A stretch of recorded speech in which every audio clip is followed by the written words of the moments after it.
mainstream through town and that, and they see him sitting there drinking, it sort of labels everyone, you know.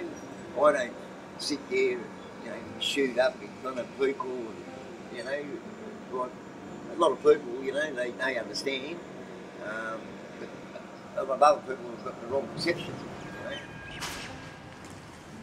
you know. I feel people judge me, but yeah, I don't know, it might be paranoia, but yeah, I feel a lot of times people sort of judge you. Yeah, a lot of people understand, and some people just don't understand.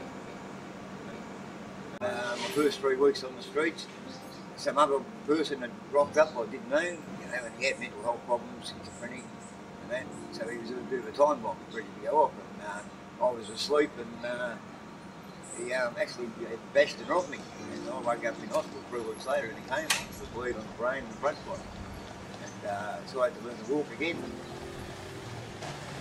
No, I mean, people often aren't masters of their own destiny. As I say, there are often a lot of reasons as to why they are homeless, and I suppose a compassionate community, a compassionate society will always try and look after those who are disadvantaged.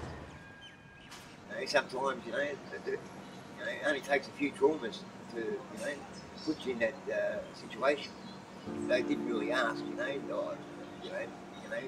what's your story, you know? I felt like saying, well, look, it's not a story, you know?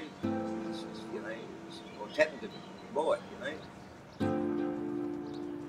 Like I've known people, I've actually known people on the street that have been on the streets for 19 years. Some people have been doing it that long that they don't know anything else like the streets. So I was in a bit of a rut, you know what I mean?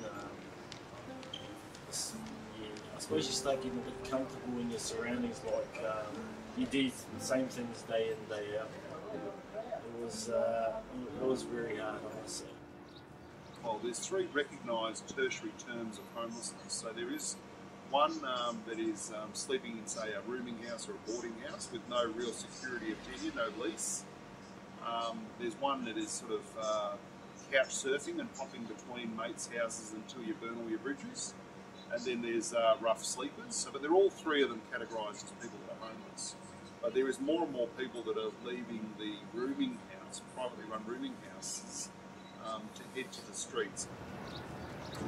I was staying with a nephew for a while, and I was hoping to get work when I went back to Melbourne, but it wasn't as easy as I thought. And my nephew had a young family, and supporting me, I pretty much didn't like it, so I pretty much just moved out on the streets. Came over here when I was 20. I've been here for 8 years. I wanted to travel, ended up having a kid, and ended up doing pretty good so far with my kid. Had a few things happen in me, a few traumas happen in my life, and a few deaths happened, family, and my partner passed away, so I was a single dad for 3 years. I needed a break, a bit of respite and that, and I couldn't get it. And I was living in Richmond high rise, so it was very easy to get drugs and stuff like that. It wasn't a safe environment for my kids, so I said wherever I put my kids in care, I put him for transfer. It was going to take up to something like 15 years, and I wasn't going to wait that long, so I walked straight out of the flat, got my kids sorted out, and lived on the streets. There's all sorts of walks of life on the street. They're not just gold bludgers with drug addicts. There are a lot of genuine, like I said, a lot of genuine people with, that have been up there and sort of been dropped back down, you know, so it's pretty humbling. So, you know, like I thought I had bad problems. And then some of the friends that I hung around with, they had worse problems than me, so my problems were nothing compared to what they were going through, so yeah. So it humbled me a bit, I must say. You get a lot of time, like I said, you got time on your hands. A hungry stomach makes you, I mean, I have thoughts of making someone to eat, going into a supermarket and stealing things. I must say I was close to on the verge of going down that road just to survive. Coming here, accessing the services here is pretty good. If I need a feed, I go and see the outreach van at night. They help me with blankets, met tickets, food vouchers and clothes as well. It's been pretty good. So we go to this 10 to 15 locations depending on how many people are sleeping where, and what they are is we try and attend more intimate, smaller squats where 1 and 2 people are residing. We stop at a couple of larger stops with sort of 10 or 15 people attended. Our volunteers do a wonderful job serving the food, and providing people with a good community conversation about normal things. We can talk about football or what books you're reading, all of those things.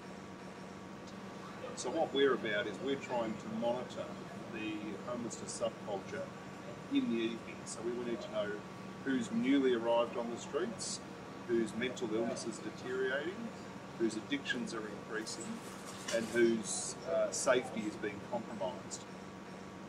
So that type of information comes through. It's not done in a covert manner. It's just that I think most people that think of a soup man assume it is all about the food and coffee, where that is sort of secondary to what we're trying to monitor and provide interventions about. Statistically, you would say that we are the numbers are reducing.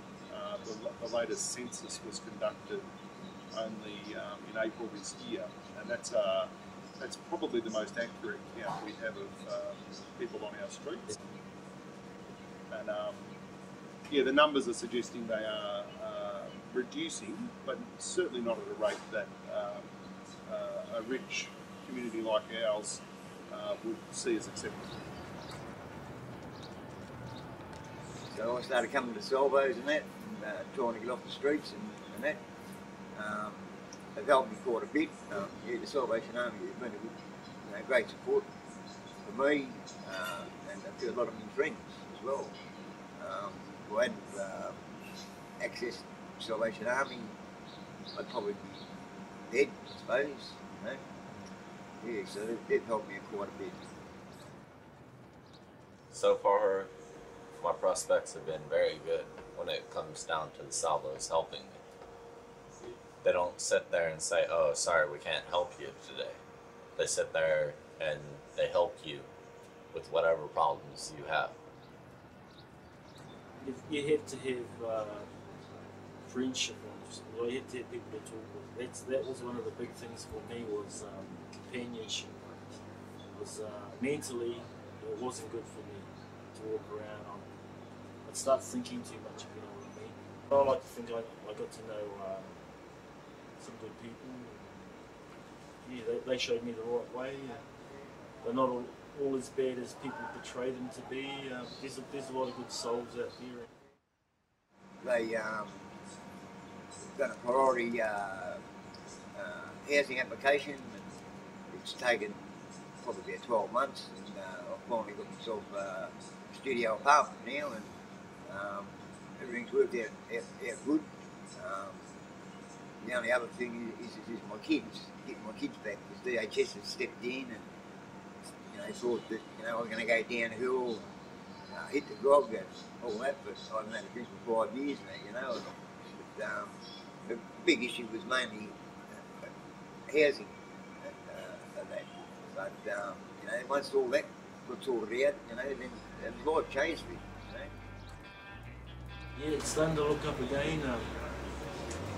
So I've got a few goals I want to aim for, and thanks to the Salvation Army, I like to think I'm on the road. So yeah, there's a bit of a light at the end of the tunnel. So yeah, it's always good. I think that the underpinning, I suppose, feeling towards the society is if society can't look after the weaker member of its community, well then, in a way, God help us.